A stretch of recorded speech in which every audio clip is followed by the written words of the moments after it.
गोरखपुर में सीएम योगी आदित्यनाथ मौजूद हैं, क्या कुछ कह रहे हैं, सुनते हैं जरा। साथ अगर आप जोड़ देंगे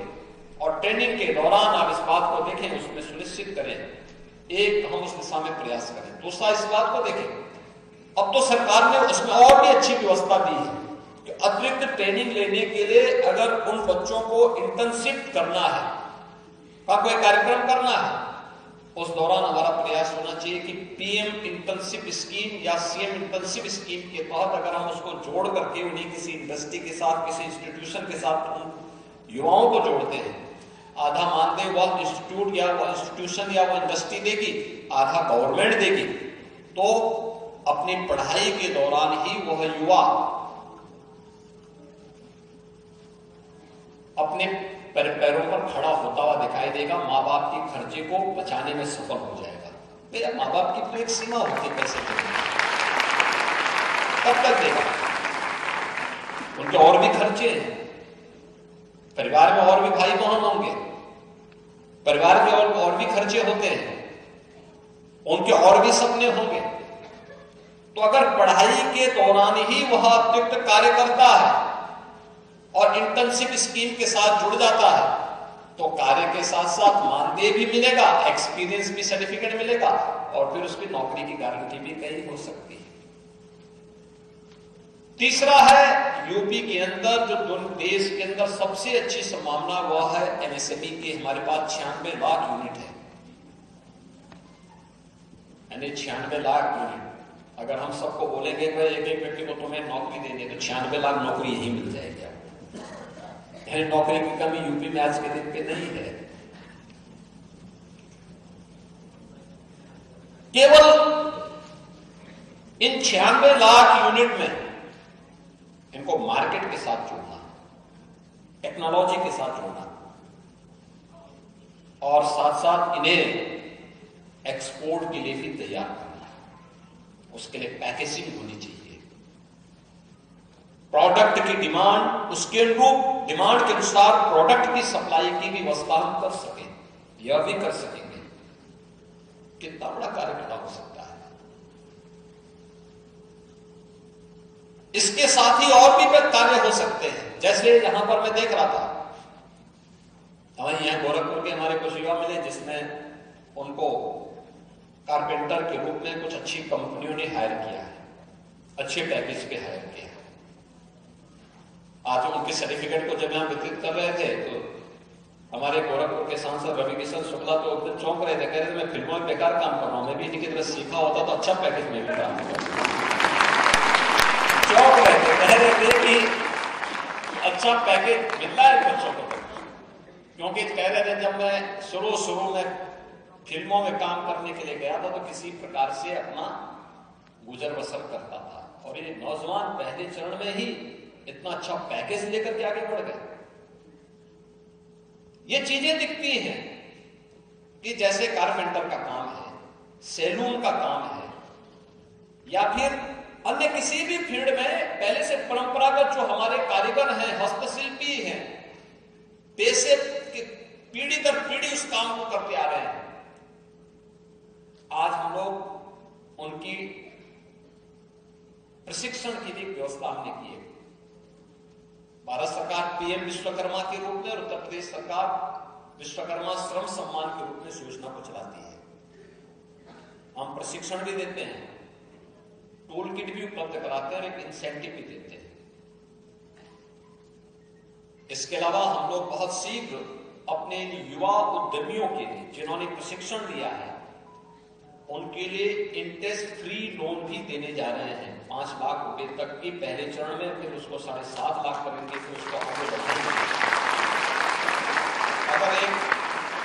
अगर एक नौजवान जो अभी अकेले सैलून का काम करता है, कहीं दाढ़ी मूंछ बनाने का काम करता है, अगर उसको हम कोई सैलून बना करके दे दें तो स्वयं तो काम करेगा ही, साथ साथ और भी लोगों को काम दे सकता है, कई लोगों को काम दे सकता है, पैसा भी अच्छा मिलेगा और वह दूसरे लोगों को लिए भी आत्मस्वावलंबन का आधार बन सकता है। सरकार उसको पैसा देगी, सपोर्ट करेगी। ऐसे ही कोई कारपेंटर है, अच्छी टेक्नोलॉजी के साथ उसने जुड़ा है, अच्छा काम सीख लिया है, तो जगह जगह चौराहे पर बेचने की बजाय अगर उसने अपने शोरूम बना करके, एक शोरूम के बनाने में उसको जो भी खर्चा आता है वो बैंक से लोन ले, लोन की किस्त आसानी से चुका सके, इसके लिए सरकार उसको जितना भी उसमें इंटरेस्ट आता है उस इंटरेस्ट की भरपाई अगर सरकार कर रही है और वो व्यक्ति उसका निर्माण करके उस शोरूम के माध्यम से उसको बेच रहा है तो सुरक्षा भी रहेगी और साथ साथ अच्छा माल भी मिलेगा तो लोग खरीदेंगे भी, उसकी बिक्री भी अच्छी होगी। तो अकेले तो अभी काम कर रहा था, अब अपने साथ 2, 4, 5 नए लोगों को भी जोड़ करके बेहतरीन प्रदर्शन कर सकता, अच्छा कमाएगा भी। सरकार युवा उद्यमियों के लिए एक नई पैकेज की घोषणा करने जा रही है, लाखों नौजवान इसके साथ जुड़ सकते हैं, सीएम इंटर्नशिप स्कीम के साथ भी और इस ब्याज मुक्त ऋण के इस अभियान के साथ भी जुड़ने के लिए बड़े कार्यक्रम को हम आगे बढ़ाने जा रहे हैं। पिछले 5-7 वर्षों के अंदर जो प्रयास प्रारंभ हुआ उसका परिणाम क्या था? आज प्रधानमंत्री मोदी जी के विजन के अनुरूप जो कार्यक्रम प्रारंभ किए गए उसका परिणाम क्या था? पहले यूपी में लोग पैसा तो जमा करते थे बैंक में, लेकिन वो पैसा यूपी में खर्च नहीं हो पाता था। हमारा जो सीडी रेशो था वो मात्र 42% था, आज यह बढ़कर के 56% हो गया है। यानी पहले 1 रुपया जमा होता था तो मात्र 42 पैसा यहां खर्च होता था। आज अगर 1 रुपया जमा हो रहा है तो उसमें से 56 पैसा यहां यूपी में ही खर्च होता है और यूपी का नौजवान, यूपी का व्यवसायी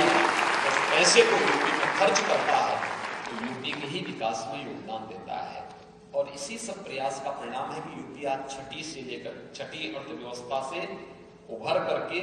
बीमारू राज्य की श्रेणी से उभर करके आज देश की नंबर 2 की अर्थव्यवस्था बन चुका है और अगले 5 साल का लक्ष्य है कि यूपी को देश की अग्रणी अर्थव्यवस्था के रूप में स्थापित करना है। इसमें आप सभी युवाओं की बड़ी भूमिका होती है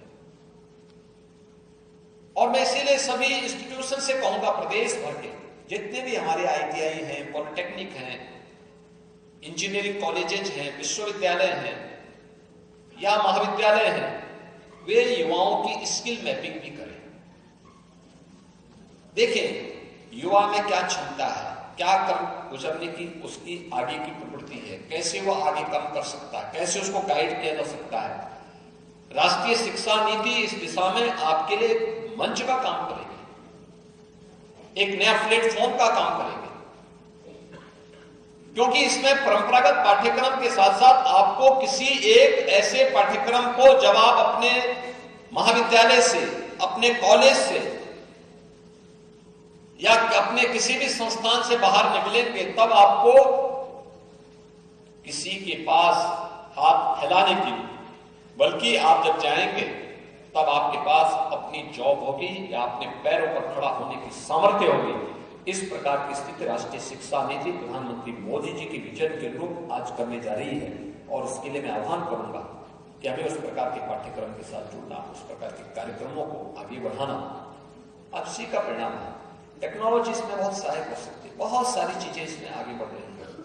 अलग अलग फील्ड में नई चीजें हम दे सकते हैं। मांग क्या है दुनिया के अंदर, डिमांड क्या है, डिमांड के अंदर फिर सप्लाई की तैयारी, भारतीय मार्केट की डिमांड क्या है उसके अनुरूप हम अपने आप को तैयार करें। यूपी की मार्केट की डिमांड क्या है, यूपी के लोगों की आवश्यकताएं और उनकी अपेक्षाएं क्या है, उसके अनुरूप अपने आप को तैयार करना। और यही नहीं, हम उसके अनुरूप अगर अपने आप को तैयार कर पाएंगे तो ये अनएम्प्लॉयमेंट रेट को, जिसको हम 19% से अधिक था जब हम 17 में आए थे, आज ये मात्र 2% तक है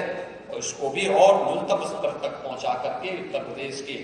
हर युवा के हाथ को काम देने में हम सफल हो पाएंगे। इतनी बड़ी संभावना यूपी में है, एग्रीकल्चर के फील्ड में, MSME के फील्ड में, विश्वकर्मा श्रम सम्मान के फील्ड में, इंडस्ट्रीज के फील्ड में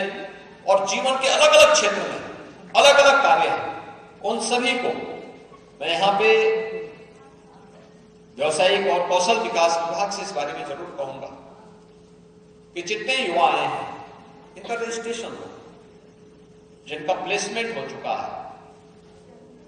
कुछ लोगों की समस्याएं जरूर होंगी, जो यूपी में है उनके लिए दिक्कत नहीं, लेकिन यूपी के बाहर जाने में उन कुछ नौजवानों को समस्याएं हो सकती, देखना की आवश्यकता है उनके लोग यूपी में जॉब उनको प्राप्त हो सके, इनकी व्यवस्था। एक दूसरा, इंडस्ट्री के साथ एक कोलैबोरेशन करना कि ये जो यूथ जाएंगे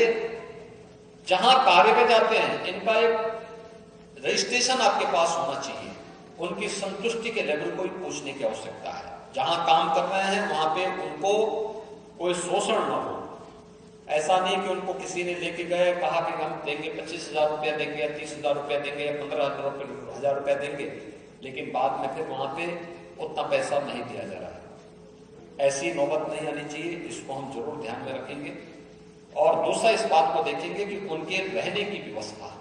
भारत सरकार ने भी स्कीम चलाई है, स्टेट गवर्नमेंट भी चला रही है